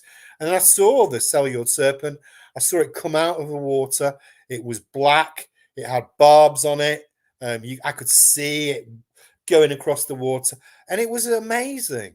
It was amazing. And that adrenaline, that kick was just the best. You know, I was like, wow, I was totally high on that. So that was extremely remarkable. I mean, I really So you loved felt that. alive. I felt alive. I felt absolutely fascinated by that. You know? And I was ready. You know, I was ready for more. I mean, I felt like I think I mentioned it before. I felt like Captain Ahab in Moby Dick. If I could have ridden that thing's back up and down, I certainly would have done. You know, I would have ridden it all around the lake, and that would have been it. And you would have seen me going off into the distance, riding the cellular serpent's back. That's a pretty cool exit, though. That would have been some exit. I would have loved that. An exit out of this world? No, just exit out of the lake. You know, you want to go out with a bang. Yeah, you do really, but it's difficult really to think about how you might go. You know, it's sort of, some people want to, so you know, what you don't want to do is slither away quietly in your bed. I mean, my ancestry is Viking, but I can't die in battle with a sword in my hand.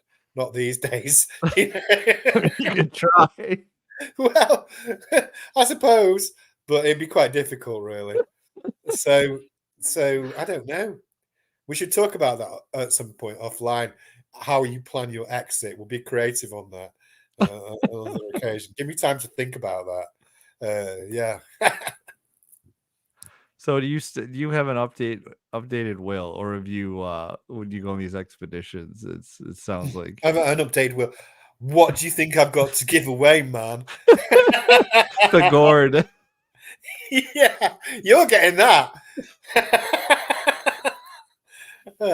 Yeah, I do. I mean, I feel like I should donate all my diamonds and rubies to the to I don't know, the Sultan of Oman, because he's got the right facilities to take care of them. Do I update a will? I did, but I don't now anymore. I'm much more blasé about it. When I first was doing these things, I did have wills and think about that. I need to do a will anyway, I guess, but I don't write wills on the basis of expeditions. Not anymore.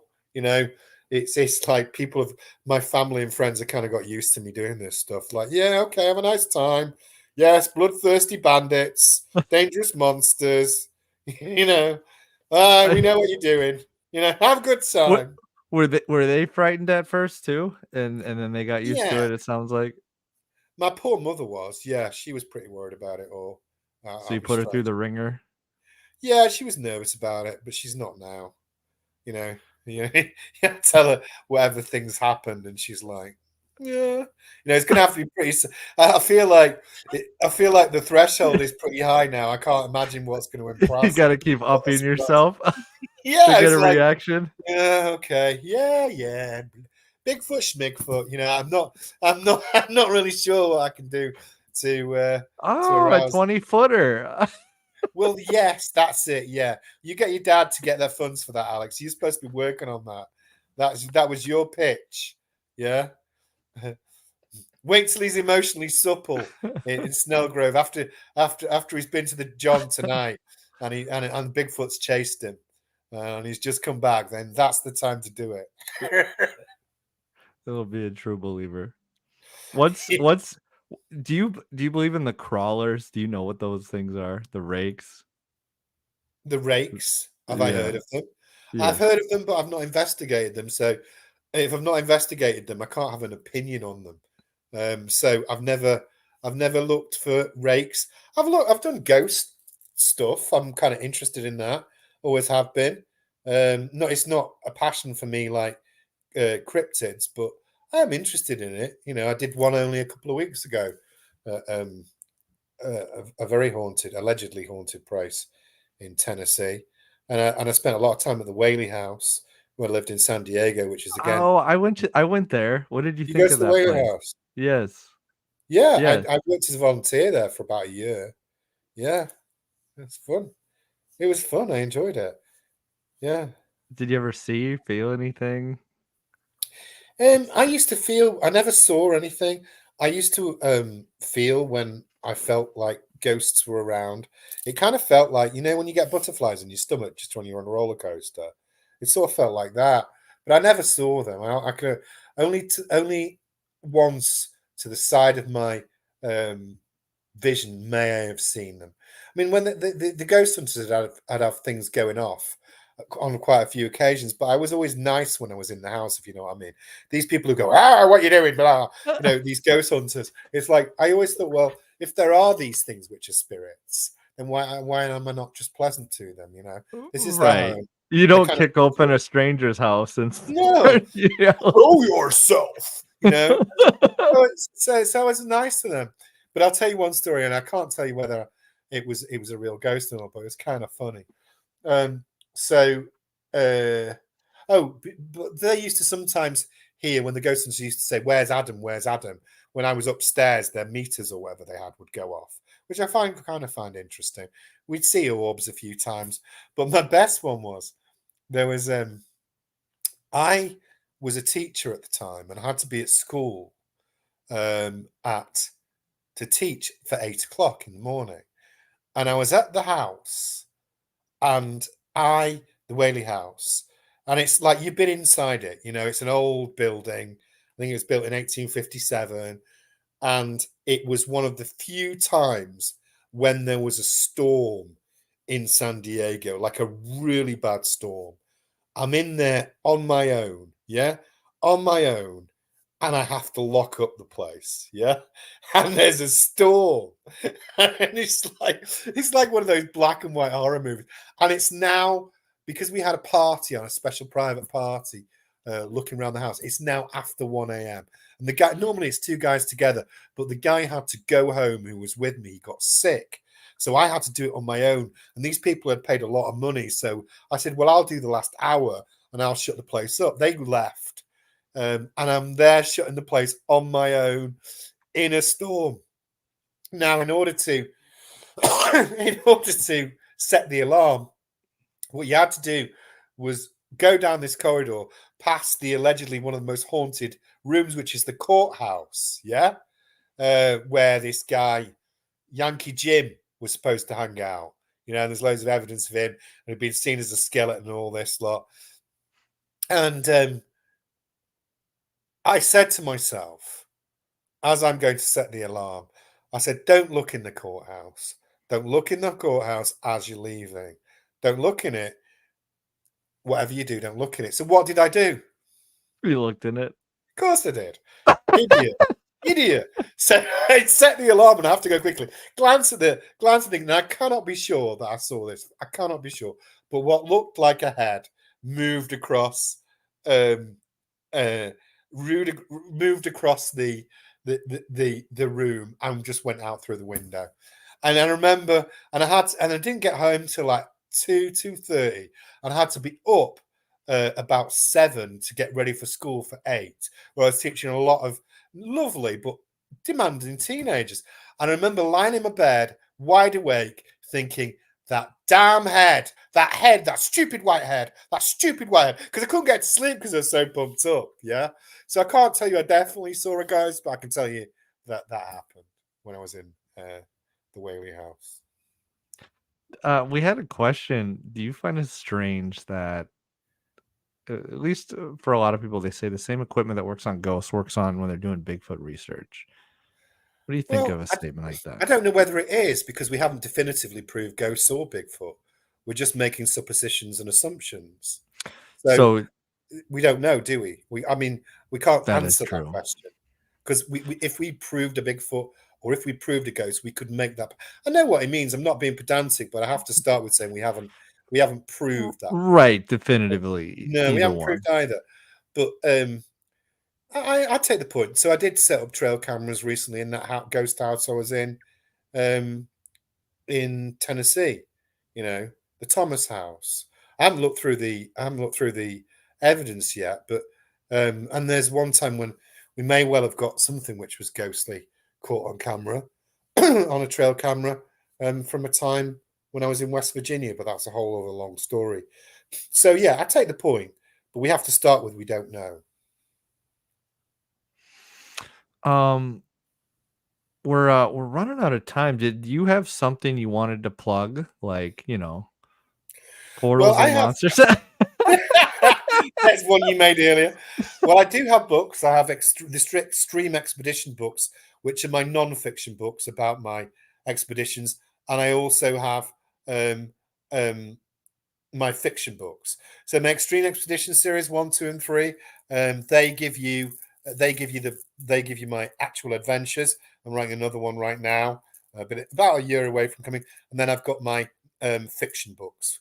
If it's got a picture of me on the front, it's my expedition book. If it's got art on the front, it's my fiction book.